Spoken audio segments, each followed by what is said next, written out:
You're tuned in to the HR Bandit podcast, your one-way ticket to the latest and craziest in the world of work. In partnership with Timber Media, Podcaster for India Inc. is sponsored by Adrenaline E-Systems Limited.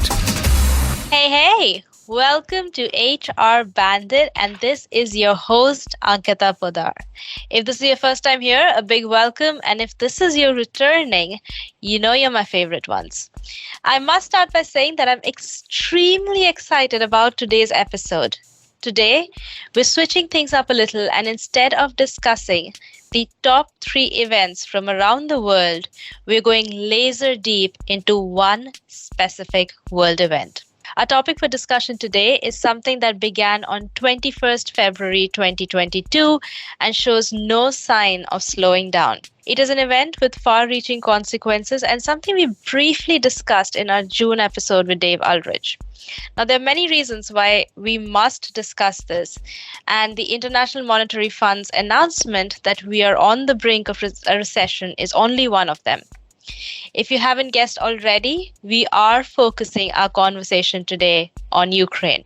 So without further ado, let me introduce our guest for today, Uliana Morokhovska.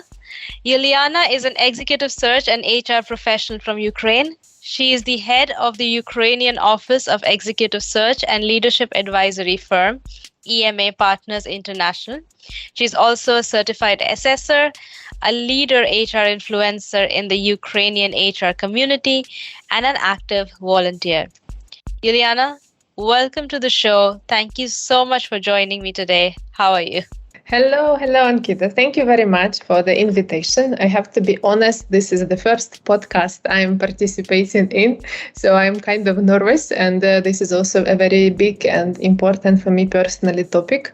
That's why I'm a bit nervous, but excited to share what we are doing for the world to know a bit more about us and about the HR professionals and what are they doing at the moment to support people and to support the companies in Ukraine.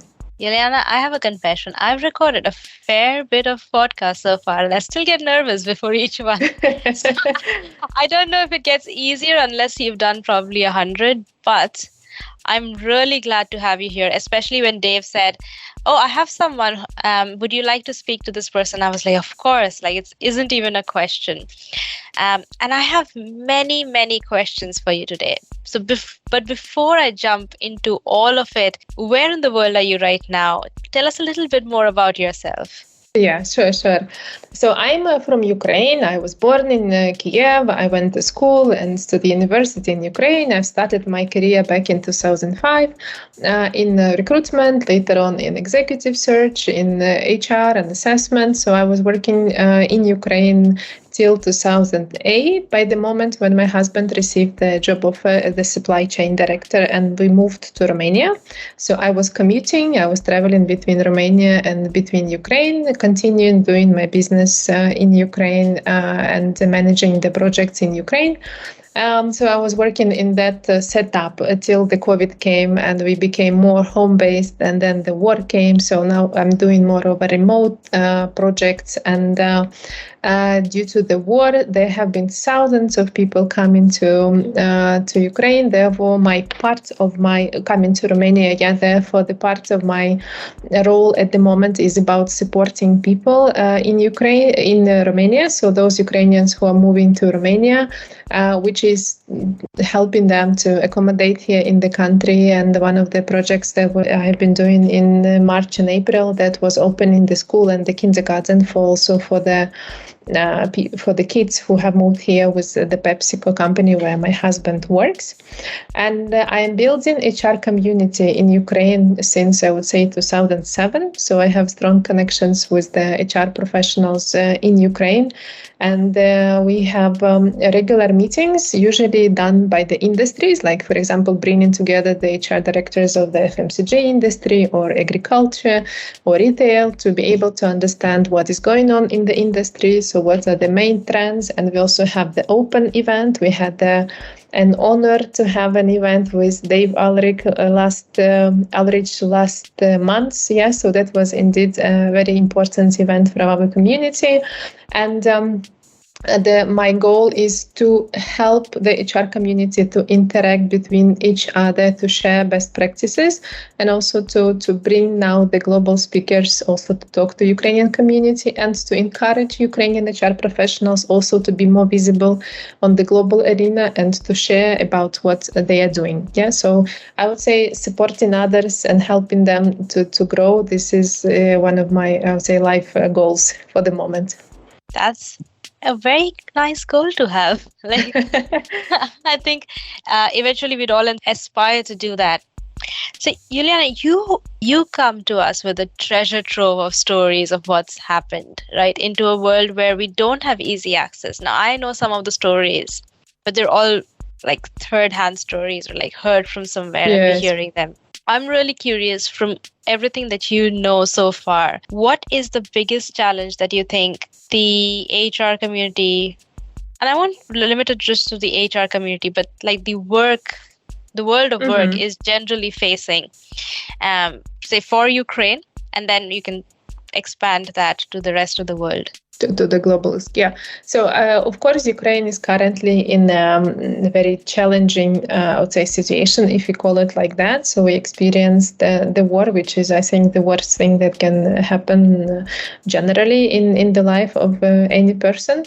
So I would say that Ukrainian HR professionals are really challenged on a daily basis. So the big area and the big, I would say, the first priority for the companies right now is, of course, the safety. So I would say the February, the March were the months where all of the companies have been trying to ensure the safety as much as they could for their employees, which would be relocating people from the very dangerous places and moving them to the comparatively more safe places. I would say many companies have also reshaped their offices for the kind of hostels, you could call that. Yes, so in the hostel they bought the beds, for example, they brought the medicine, the fuel, that people going through this location could stay in the office and be there. So the people have been bringing their colleagues from the other regions. They have been hosting them in their houses.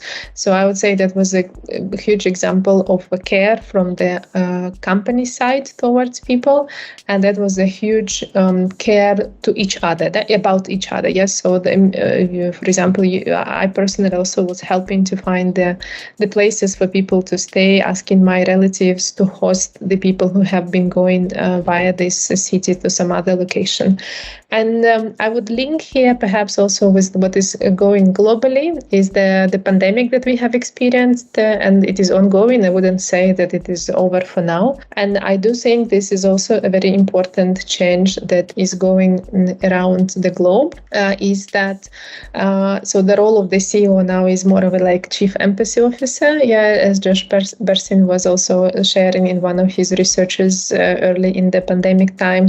And this human-centered leadership is now kind of on the first place because, of course, business and the financial results are important, but the core of the business are people. And I think now it is exactly the time to show if the values that are hanging on the walls in the office are the real values, and if you really care about your people, and if you really support people in the very hard times, if you put the life of the people above the profits. So I think this is a very good test for the companies.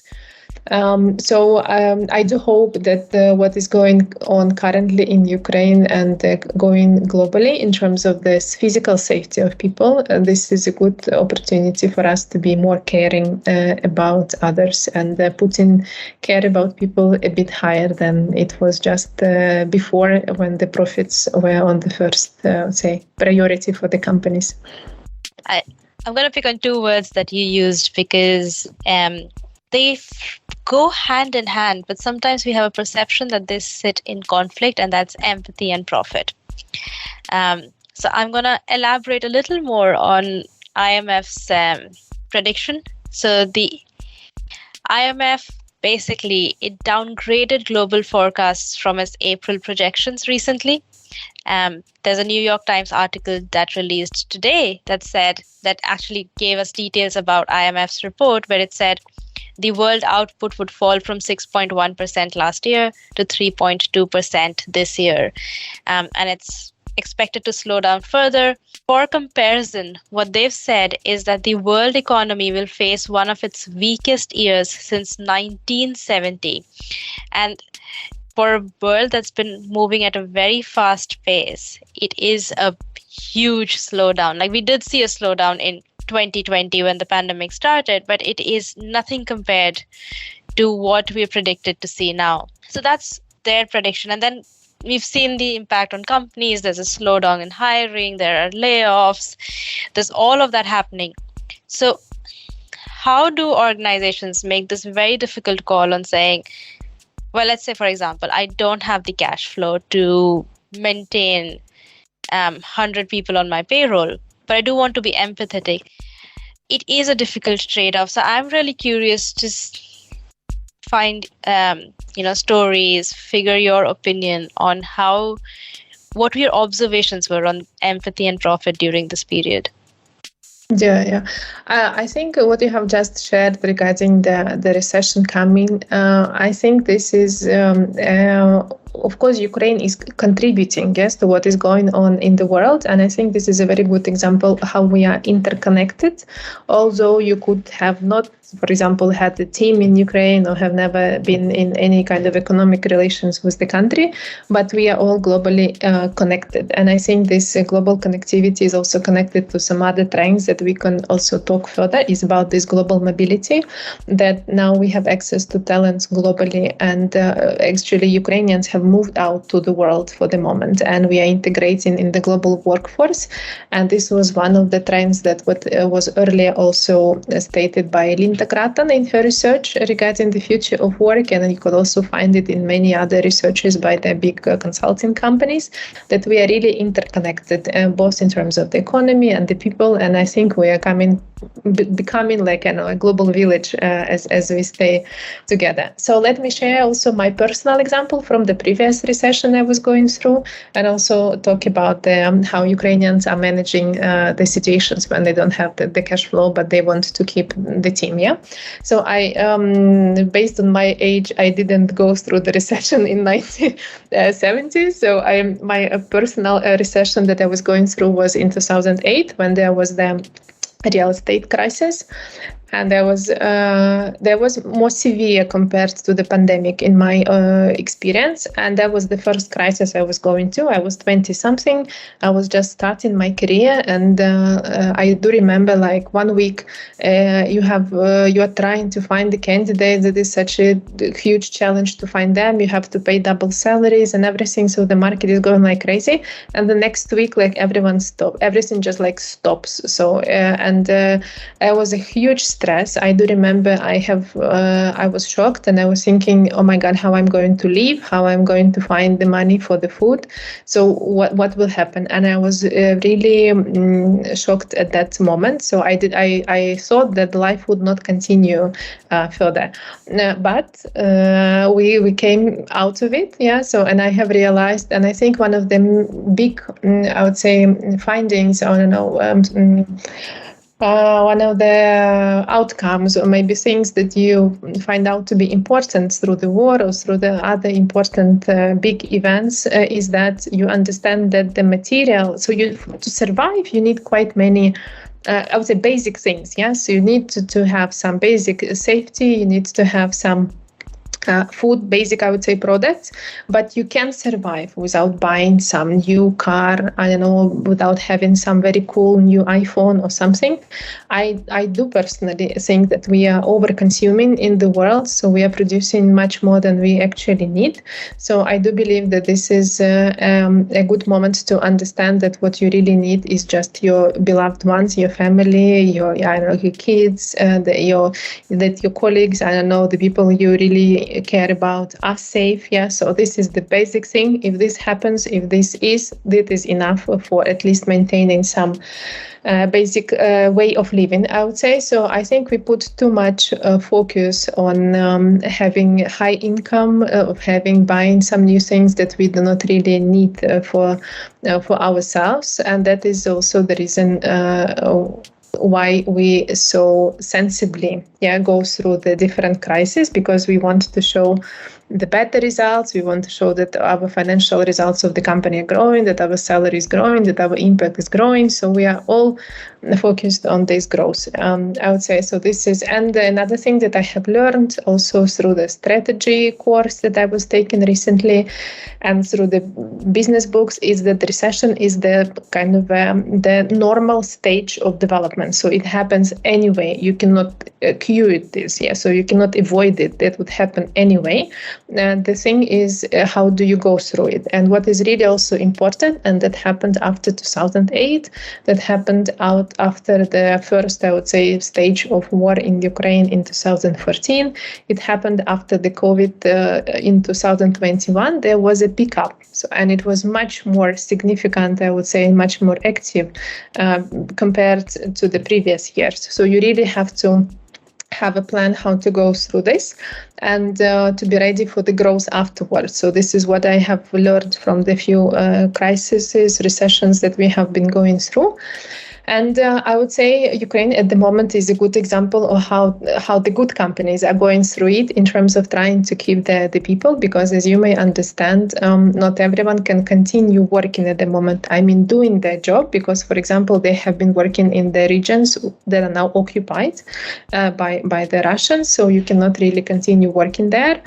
So the good companies, I would say, are keeping the salaries of these people. They are trying to reskill them, to offer them opportunity to work in some other roles within the company, to do some other tasks. Just an example, for example, recruitment teams they don't have the vacancies at the moment. They don't do the recruitments for now, but they are helping with kind of career consulting, job search services for employees, for example, who lost their job, or for their family members, or for those who have relocated to other countries and they need some support. So the company continues to pay salary to people, although they cannot do their main jobs for the moment. So I think this is a good example. The other examples, how to keep people if you don't have enough cash flow. I know two kind of strategies that companies are using for the moment in Ukraine. The one is to reduce the salary for all of the employees, just to keep certain level, like the minimum level, but to be able to retain as many people as possible through the longest time. So this is one of the things. Another thing that I have observed, and I also have seen it happening during the COVID time in some of the global companies, in some of the companies, the senior management would kind of refuse getting their salary. So to be able to use this salary for their employees. I think this is a very good example of behavior. So caring about your people and giving your salary to be able to keep the people in the team. And also I would have also seen recently much more involvement of teams, like of employees, to generate the ideas how to generate income for the company. For example, I know the case of the retail chain in Ukraine, whose warehouse was burned totally by the bomb. So they didn't have what to sell in the stores, but they had regular weekly meetings with the team, trying to generate ideas, so what they can do, so what other services they can provide, or how they can generate products, some other from the providers from the other countries, so what they can do to be able to generate some income. I think this is a very good a good thing to do in order to also bring the response, kind of not like the senior management has to sit down and think what should we do, but we really bring people. And I do think in that case they are much more connected to this, so they contribute to this and they feel responsibility themselves as well for their future. So I do think this is a very good time to bring people together to work on this. You're tuned in to the HR Bandit podcast, your one-way ticket to the latest and craziest in the world of work. In partnership with Timber Media, podcaster for India Inc. is sponsored by Adrenaline E-Systems Limited. There is so much to unpack in what you said. And like with each statement, I was like, I have witnessed some of it happening, right? While the war started in Ukraine and a lot was happening there, and we were getting onto daily calls about evacuation and how do we help them financially in some ways paying their salaries in a different currency or a different country. So you would get off that call, and then like a minute later you were into another call where someone was like, oh, I'm getting paid $500,000 and it's not enough, and I want like another Exactly. 10 grand or something like that. And it was so stark. And there were examples of people who were just like, you switch off, right? Like you come from those conversations which in your head have so much more meaning, to coming on to hear someone complain about not getting paid enough when they get paid a fair bit. It's hard to context switch and empathize with one extreme and then constantly, because this problem is very real for that individual. Even if you think they're being childlike, you do have to empathize and be like, I understand, and we probably have to do what's right for this market because they're two completely different worlds. But that, and then just how organizations are pivoting to even like never having given salary advances to now processing them, and like little things like that. There has been a huge shift from what we thought was impossible, bureaucratic, had large processes, to very quickly streamlining and making it happen. So Uliana, let's look forward to a time where hopefully we'll get there soon, but the wars ended, everything's as we would want them to be. We do the regular start, stop, continue model, right? From everything that we've learned, what should we stop? So we do the start. What should we start doing? What should we continue doing? And then lastly, what should we stop? I think that generally what the war in Ukraine can teach us and what we can learn from this experience is that it brought, in my observation, huge wave of care about each other, and caring about people from other countries. I see this is what we observe in the country, so helping each other, and this is what we observe from other countries as well, who are helping us a lot, those who are bordering with us or those who are further from us. I think this is a very good time and good example of how other companies can help each other and how we on a human level can also help each other. So I do believe that what we could continue doing is to care more and to show more empathy to others and to understand the situation that others are in at the moment, and maybe take value more, I would say so. Yeah, so value more the things that we have for the moment. So I do believe that we take many things for granted, and we want more and more and more income, more profit, and a new car, a new phone, higher salary increase. So we want to get more. But I think valuing what we have is the skill that generally we have lost, and I think we could get back to this more. Yeah, so to valuing what we have here with us. So I think this is what is important and what we should keep going. I do believe that what helped also many companies, in some sense, I would say the pandemic in Ukraine as well as another country for us, it was the kind of a preparation.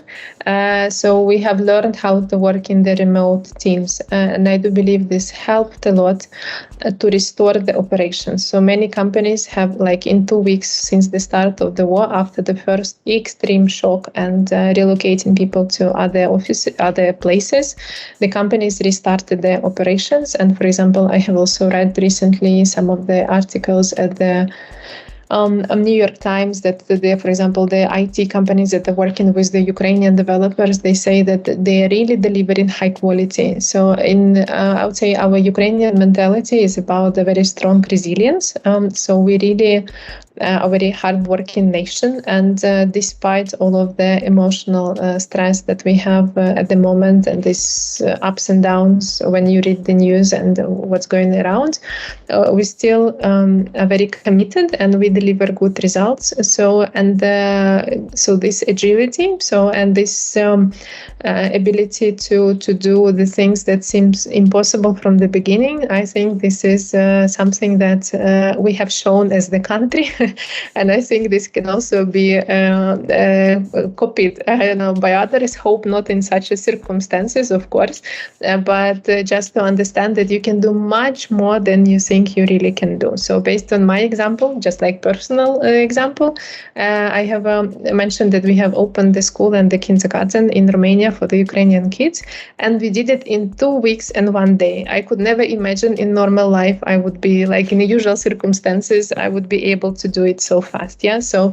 we have been so dedicated and so willing to do it, and so we have involved many people. We have been working like day and night, but we have managed to do it. Yeah, so I think that this understanding that you can do much more than you really can do. So the impossible, yes, is anything, you can really do it. So, and being agile and being able to and managing, I think one of these global trends as well, yes, connecting here, which also impacts not only us but also impacts the other countries, is this global workforce, and having the distributed teams that are located in different countries. So not kind of trying to keep people sitting like in the office close to you, but being able to work with the people from different locations, different countries, different nationalities. I do believe this is also one of the trends which will continue further globally. So which happens with us in Ukraine, because indeed now everyone is whatever place in the world. So many people have moved out from the countries, and they still, for example, in remote way continue to work with Ukraine, or they are entering the global workforce for the moment. But I do believe that being able to work with the remote teams and working in the distributed teams is something that we will continue doing. And I do believe also that this brings just a good example. Yeah, in such an extreme case, the person was able, for example, to move to another safe place, even staying in the bunker in their own house, but being able to work. Yeah, so in our previous kind of a pre-COVID times, that would look a bit strange, I would say. Yeah, but since the COVID, we have learned that the performance could be good no matter if the person is based in the office or no. So I think this is one of the good things that helps us also with the which is the change, yes, and which continues globally. So I do think this is one of the things we should keep going. And I also think that now there is indeed an important time for HR teams. I would say two teams are working much more than others for the moment: HR teams and the supply chain team. Yeah. So in Ukraine, for example, yeah, because the supply chains has broken, you have to build the new ones. Yeah, and they have been broken globally in my also observation. Yes, because the same gas, electricity, delivery of products, delivery of grains, and Ukraine is a big exporter. Yeah, so I would say now is the year of supply chain teams and of HR teams. Yeah, so they have to. This impacts a lot, and I do believe it also impacts not only the Ukrainian HR professionals but the global ones. Because, for example, if you are based in Europe, the people are also worried about what is going on, how that could impact their own houses, lives, how would that impact the bills that they pay. For example, I know for gas, for other services, for the products that they consume. So it's not only the Ukraine; it's indeed more a global impact it has. Yeah, and the role of HR here is indeed also. HR teams also is very important. I agree. I mean, right now Africa is going through a whole food shortage and a crisis because of the supply chain being broken. And it has far-reaching consequences. But Uliana, I'm going to ask, so you've spoken a bit about what's happening in Ukraine and the impact and everything else. If you're familiar, we always talk about 3 world events. But before I let you go, I'm really curious about what other world event are you most captivated by at the moment? I wouldn't say, maybe I would be a bit too negative, but what brought my attention reading the news there was this week is about the monkeypox outbreak. Yeah, so the World Health Organization has announced the pandemic, and especially in Europe. And what generally brings my attention is that we are going through the period of different crises, I would say. Yeah, so and also related to the healthcare. So I do think that the healthcare and the safety, the physical safety of people, is kind of a topic of these years. Yeah. So and the companies have to also learn how to work with this and how to make sure that they care about their people to be able to keep them safe. Yeah. So I do believe that we have so many, and also in my observation, so what is going on at the moment is that we are very much developing and strengthening our resilience and being able to work in very different circumstances, no matter what's going on around. And also, so this is the one thing I would highlight. Yeah, so there we are continually in different crises and related to our healthcare. So I do believe our focus should be also in taking care about ourselves more, and HR teams focusing on how to care and how to make sure that people are safe. So I think this is the safety seems to be also the topic of this year. Yes, and the other thing, of course, is the recession, which also can be felt already in different regions. I would say in Ukraine we do experience it, of course, because the economy has dropped down significantly. So we know it, we feel it on a daily basis. But this is not only about us, but also about the global. So, and I think that the learning that we can have from it is about valuing the basic things that we have, the life, our beloved ones close to us. And I do hope, I do really hope that we would at some point of time shift from this kind of a profit-driven attitude to managing business to more people-driven, I would say, and really showing in real life the values that we have in our corporate brochures. Yeah, so I do think this is a good time to show more of this. It's such a hard world to imagine. Like if what we knew or what's happening for the past few years always continues to happen, because there's a certain optimism with now companies saying, oh, we are all going to go back to the office a few days a week, and us just trying so hard to resume what life used to look like back in 2019. But Uliana, it has been a pleasure to have you here. It brings home the fact that different people live different experiences around the world, and I'm really glad we could spend time chatting a little bit about it. It has been an episode different from any of the rest we've had. The learnings have been completely different. I loved your point about how we already have enough. We need to stop wanting like it's all right to want more, but like let's start appreciating what we have. Uliana, any last closing words? I think I would say that it is indeed important. I would highlight once again, yeah. So it is really important to value what we have for the moment, to value the basic things that we have that we take for granted.